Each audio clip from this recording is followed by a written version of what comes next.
Praise lord, దేవునికి మహిమ కలుగును గాక. మరి ఈరోజు ఒక ప్రత్యేకమైన మాట మీతో పంచుకోవాలనుకుంటున్నాను. చాలామంది ఈరోజు ఇచ్చే కంప్లైంట్ ఏంటంటే, నా తండ్రి భయంకరంగా తాగుతున్నాడు అక్క, నా భర్త భయంకరంగా తాగుతున్నాడు. ప్రేయర్ రిక్వెస్ట్లు చాలా వస్తున్నాయి. ఈ తాగుడు వల్ల, మద్యపానం వల్ల కుటుంబాలు నాశనం అయిపోతున్నాయి.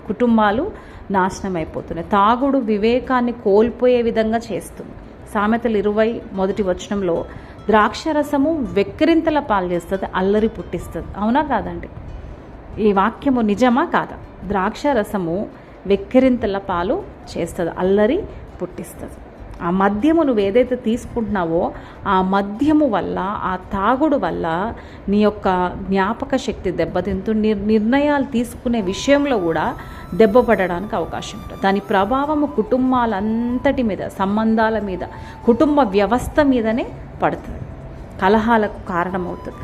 తాగుడున్న చోట కోపము, గొడవలు, మాటలు, గాయాలు, కుటుంబంలో ఒక శాంతి, నెమ్మది అనేది ఒక్కడు దాగిన దానికి కుటుంబం అంతా కూడా, పసిపిల్లలు కూడా బాధపడవలసిన పరిస్థితి వచ్చింది. ప్రియ దేవుని బిడ్డలారా, ఆలోచన చేద్దాం. ఎంత భయంకరమైన పరిస్థితి ఈరోజు మనం చూస్తున్నాం. ఎఫెసీ 5:18 సెలవిస్తుంది, ద్రాక్షరసముతో మత్తులై ఉండకూడదు, మీ తాగుడుతో మత్తులై ఉండొద్దు.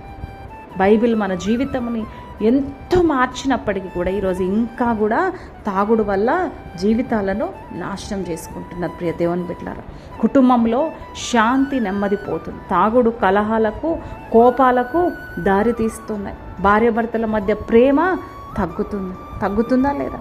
నమ్మకం పోతుంది. భర్త నమ్మడానికి కూడా భయమవుతుంది. ఒక తండ్రిని నమ్మడానికి కూడా భయమవుతుంది. మాటల గాయాలు పెరిగిపోతున్నాయి. పిల్లల మనస్సులు గాయపడుతున్నాయి.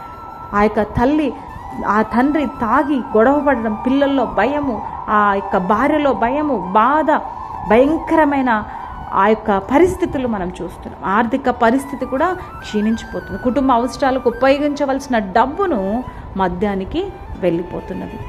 ఆలోచన చేద్దాం. సామెతలు 21:17 సుఖ విలాసమును ప్రేమించువాడు దరిద్రుడగునంట. మద్యానికి వెళ్ళిపోతుంది. కుటుంబానికి ఖర్చు పెట్టవలసిన, ఫీజులకు ఖర్చు పెట్టవలసిన డబ్బు ఈరోజు మద్యానికి ఖర్చు పెడుతున్నాయి. బాధ్యతలు నిర్లక్ష్యం అవుతున్నాయి.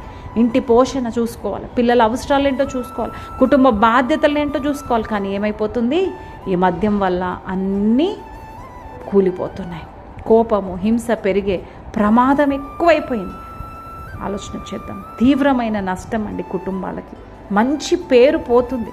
వ్యక్తిగతంగా మాత్రమే కాకుండా కుటుంబం యొక్క గౌరవము కూడా దెబ్బతింటుందంట. చూడండి, తాగుడు వల్ల ఎన్ని నష్టాలు ఉన్నాయి, కానీ ఇంకా కూడా తాగుతూనే ఉన్నారు. ఆరోగ్యం దెబ్బతింటుంది. మద్యపానం శరీరానికి హానికరం అని తెలుసు, ఆరోగ్యం క్షీణిస్తుందని తెలుసు, కుటుంబం మీద అదనపు భారం అవుతుందని తెలుసు, అయినా కూడా తాగుతూనే ఉన్నారు. ఆరోగ్యం దెబ్బతింటుంది, మంచి పేరు పోతుంది, పిల్లలకు చెడు ఆదర్శంగా మారుతాడు. ఒక తండ్రి అయినా, ఒక భార్యకు భర్త అయినా, తల్లిదండ్రుల ప్రవర్తనను పిల్లలు గమనించి అదే అలవాట్లు వారు కూడా అనుసరించడానికి అవకాశం ఉంటుంది. వాళ్ళ యాటిట్యూడ్ పిల్లలకు వస్తుంది, వాళ్ళ బిహేవియర్ వాళ్ళ పిల్లలకు వస్తుంది, వాళ్ళ తాగుడు వాళ్ళ పిల్లలకు వస్తుంది. ప్రియ దేవుని బిడ్డ, ఆలోచన చేద్దాం. దేవునితో సంబంధం అనేది దూరం అయిపోతుంది. భార్యతో సంబంధం దూరం అయిపోతుంది.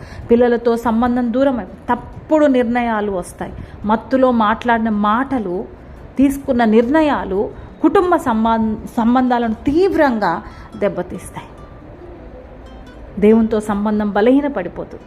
మత్తు మనిషి ఆధ్యాత్మిక జీవితంను నడిపించలేడు, ప్రార్థన జీవితంను నడిపించలేడు, దేవుని వాక్యం పైన దృష్టి పెట్టలేడు, మందిరానికి రాలేడు. చివరికి కుటుంబం విడిపోయే పరిస్థితి వస్తుంది. నిరంతరం ఎప్పుడు గొడవలే, ఆర్థిక సమస్యలు, కుటుంబ సమస్యలు, వ్యక్తిగత సమస్యలు, నమ్మకం కోల్పోవడం, భార్యాభర్తల సంబంధం తీవ్రంగా దెబ్బతింటుంది. ఆలోచన, ఒక్క గ్లాస్తో మొదలైన తాగుడు ఒక అలవాటుగా మారిపోయి ఆ తర్వాత బానిసత్వంగా మారుతుంది. బానిసత్వం వ్యక్తిని మాత్రమే కాదు, భార్యను, పిల్లలను, ఆర్థిక పరిస్థితి, కుటుంబ పరిస్థితి, కుటుంబంలో ఉన్న శాంతి, చివరకు కుటుంబ భవిష్యత్తు కూడా ప్రభావితం చేయగలుగుతుంది. సో ఈరోజు నేను చెప్పేది ఏంటంటే, దేవుని దగ్గరికి ఈరోజు ఆ తాగుడు నుంచి అయినా, ఈ వాక్యము విని తాగుడు నుంచి అయినా విడుదల పొందుకొని పరిశుద్ధ ఆత్మతో మరి దేవుని దగ్గరికి వచ్చి పరిశుద్ధాత్మ నడిపింపులో దేవుని దగ్గరికి వస్తే దేవుడు తిరిగి నిన్ను నూతనమైన ఒక వ్యక్తిగా మార్చడానికి కుటుంబం అంతా కలిసి ప్రార్థన చేస్తూ దేవుని సన్నిధానంలో దైవజనులు చెప్తున్న మాటలు వింటూ ఒక మంచి మార్పులో మీ కుటుంబం నడవాలని ఆశపడుతున్నాం. ప్రియ దేవుని బిడ్డలారా, ఆలోచన చేద్దాం. తాగుడు ఒక వ్యక్తిని మాత్రమే నాశనం చేయదు, కానీ దాని ప్రభావము కుటుంబం యొక్క శాంతిని కూడా తీసేస్తుంది. కాబట్టి దేవుని దగ్గర రండి. తాగే బిడ్డలందరూ కూడా మరి ఈ రోజు నుంచైనా, ఈ క్షణం నుంచైనా, ఈ సమయం నుంచైనా, దేవా ఇక నేను తాగనయ్యా, ఇప్పటికే నా యొక్క ఆరోగ్యం అంతా క్షీణించింది, నా జీవితం అంతా నేను పాడు చేసుకున్నాను, ఇక నా భార్య నా పిల్లల్ని చక్కగా చూసుకొని పోగొట్టుకున్న నా సాక్ష్యాన్ని తిరిగి పొందుకుంటానన్న ఒక ఆలోచనతో, ఒక ఇంగిత జ్ఞానముతో, ఒక ఆత్మ నడిపింపుతో ఒక డెసిషన్ను తీసుకుంటే, ఒక తీర్మానం తీసుకుంటే నీ జీవితంలో దేవుడు ఉన్నతంగా నీ కుటుంబాన్ని నిలబెట్టడానికి అవకాశం ఉంటుంది. God bless you.